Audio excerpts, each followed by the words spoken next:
નકલી દૂધનો મામલો હવે ગરમાઈ રહ્યો છે ત્યારે આજે સાબરકાંઠા જિલ્લાની અગ્રણી સહકારી સંસ્થા સાબર ડેરીમાં કોંગ્રેસનું ડેલિગેશન પહોંચ્યું હતું અને આવેદનપત્ર આપી સાબર ડેરીના કોઈપણ ડિરેક્ટરો આમાં જવાબદાર હોય તો તે લોકો સામે કાર્યવાહીની માંગ કરી છે।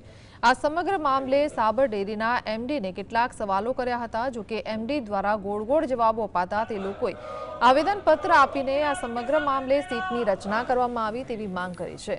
महत्वનું છે કે સાબરકાંઠા અને અરવલ્લી જિલ્લાની અગ્રણી સહકારી સંસ્થા સાબર ડેરીને બાયડ તાલુકાની પેપોદરા દૂધ ઉત્પાદન સહકારી મંડળીમાં નકલી દૂધ ભરાતું હોવાનો યુવરાજસિંહે આક્ષેપ કર્યા બાદ હવે સાબર ડેરી પણ વિવાદોના વમળમાં ફસાય છે।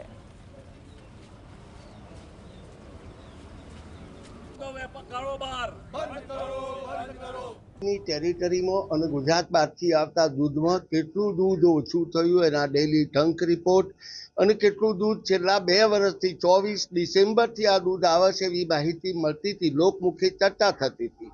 ત્યારે મેં જ્યારે માહિતી માગી ત્યારે આ લોકોને ખૂબ લાગી આવ્યું હતું અને એના બદલાના ભાગરૂપે એમણે આ ધંધો મારા સામે કર્યો કે આને દબાઈ દેવો। પણ હું એમ ચોક્કસ કહું કે ઘરની ટુકડીને બાપ ફોજદાર તપાસ કોણ કરે?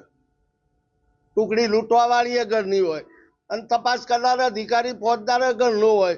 આ જ લોકો અંદર બેઠા છે, એ જ લોકો આના ભાગીદાર